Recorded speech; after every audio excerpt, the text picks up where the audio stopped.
Hello class, welcome to आसान शिक्षा। आसान शिक्षा में आप सभी का स्वागत है। आज की क्लास में हम कुछ इम्पॉर्टेंट क्वेश्चन डिस्कस करेंगे पॉलिटिकल साइंस से रिलेटेड, जो कि TGT, PGT, GIC, LT grade, GDC और नेट जेआरएफ के लिए बहुत ही इम्पॉर्टेंट क्वेश्चन है। तो पहला क्वेश्चन जो आपकी स्क्रीन पे दिख रहा है वो है, according to Plato the population of an ideal state should be. तो आप सभी को पता होगा इसका answer. Population of ideal state according to Plato कितना है? 5040।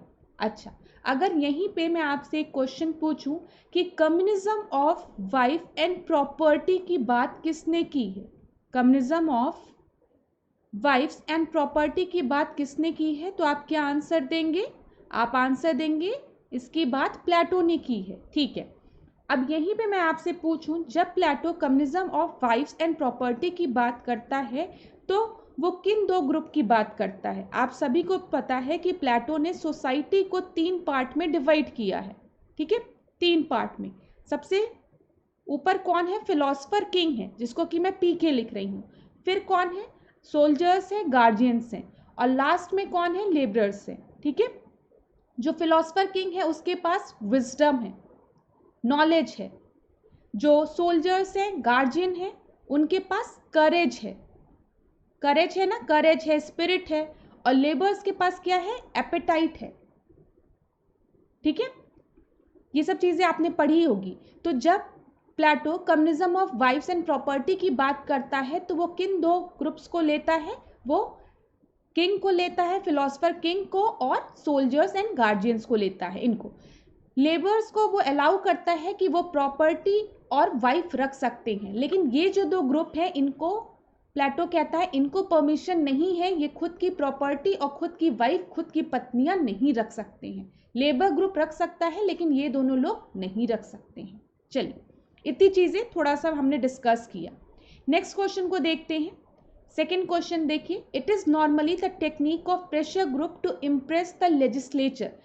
ठीक है, तो कौन सी टेक्निक कहलाती है? वो लॉबिंग कहलाती है। B is the correct answer. Third देखिए, John Austin presented his history of sovereignty in a book which was published in 1832. C is the correct answer. अच्छा, जॉन ऑस्टिन की बात करते हैं तो जॉन ऑस्टिन ने किस तरीके की सॉवरेनिटी की बात की है? मोनिस्टिक थ्योरी की बात की है ना, ये चीज याद रखिएगा आप लोग। नेक्स्ट क्वेश्चन देखिए, fourth question, single transferable vote system was suggested for proportional representation bye. इसका आंसर क्या है? जेएस मिल है। अच्छा, जेएस मिल से रिलेटेड कुछ इंपॉर्टेंट क्वेश्चंस देखते हैं। ऑन लिबर्टी ऐसे किसने लिखा है? जेएस मिल ने लिखा है। नेचुरल राइट्स की बात किसने की है? बताइए। जेएस मिल ने की है। और यहाँ पे ये किन 3 राइट्स की बात करते हैं? प्राकृतिक अधिकार की बात। तो यहाँ पे वो किन 3 राइट्स की बात करते हैं? लाइफ की बात करते हैं, लिबर्टी की बात करते हैं, और किसकी बात करते हैं? प्रॉपर्टी की बात करते हैं। इतना आप सभी को पता होगा। एक बहुत ही इंपॉर्टेंट स्टेटमेंट जो कि मिल ने दिया था, वो भी आप याद रखिएगा, आपके एग्जाम पर्सपेक्टिव से बहुत ही इंपॉर्टेंट चीज है ये। Over himself, over his own body and mind, individual is sovereign। ठीक है, ये चीज आप याद रखेंगे। तो अगर कभी पेपर में पूछे कि किसका ये स्टेटमेंट है, over himself, over his own body and mind, individual is sovereign, तो जेएस मिल का है। ठीक है, फिफ्थ क्वेश्चन को देखिए, principle of collective responsibility is a feature of parliamentary system. Next question देखिए, the word democracy has been derived from the language. किस language से डेमोक्रेसी आपका डिराइव्ड है? कोई मुझे बताए इसका आंसर क्या है? इसका आंसर है ग्रीक। तो डेमोक्रेसी जो है वो 2 वर्ड से मिलकर बनी है, डेमोस और क्रेटोस। डेमोस मतलब क्या होता है? Citizens, all citizens living in a particular area. ठीक है, living in a particular area. और क्रेटोस मतलब क्या होता है? पावर। ठीक है, तो ये आपका क्या आंसर है, ए।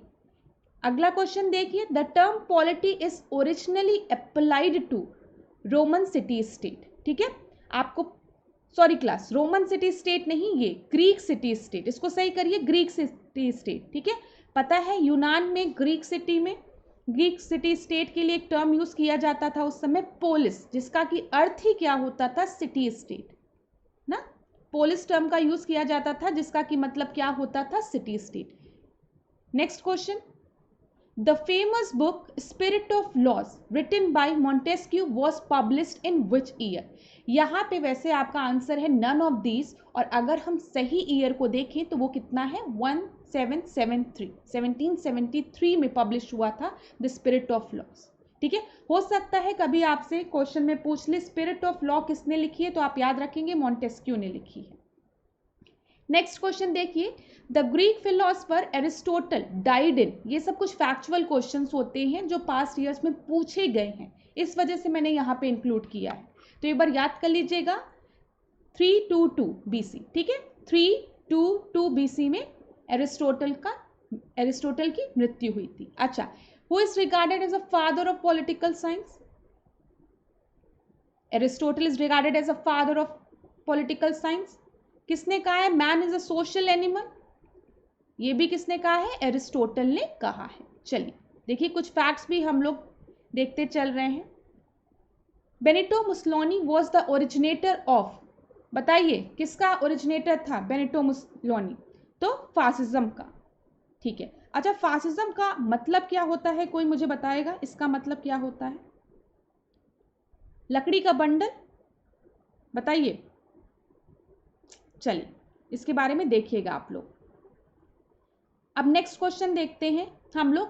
Alexander of Macedonia was a student of, Alexander of Macedonia किसका स्टूडेंट था? एरिस्टोटल का स्टूडेंट था। Leviathan is a book written by Hobbes.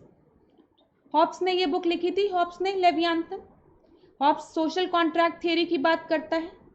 Social contract theory में होब्स क्या कहता है कि लोग एक कॉन्ट्रैक्ट साइन करते हैं, और उस सोशल कॉन्ट्रैक्ट, यहाँ पे सोशल कॉन्ट्रैक्ट थ्योरी की बात कर रहे हैं, उस कॉन्ट्रैक्ट के थ्रू वो अपनी सारी पावर किसको दे देते हैं? लेवियाथन को दे देते हैं।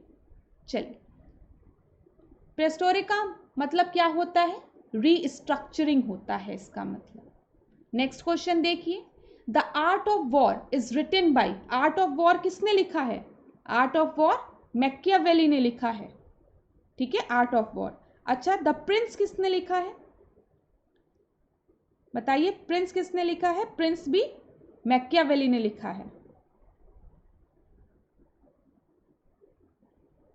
और मैकियावेली से रिलेटेड और चीजें बताइए। प्रिंस में मैकियावेली क्या कहता है कि जो प्रिंस को क्या कहता है? द प्रिंस में मैकियावेली प्रिंस को क्या आदेश देता है? प्रिंस किसकी तरह स्ट्रांग होना चाहिए, करेजियस होना चाहिए? लॉयन की तरह। और क्लेवर किसकी तरह होना चाहिए, बताइए? लोमड़ी की तरह होना चाहिए क्लेवर। ठीक है, इतनी चीजें हुई। अब नेक्स्ट क्वेश्चन देखिए, the power tends to corruption and absolute power corrupts absolutely. ये किसके द्वारा दिया गया स्टेटमेंट है? ये लॉर्ड एक्टन द्वारा दिया गया स्टेटमेंट है। अब देखिए अगला क्वेश्चन,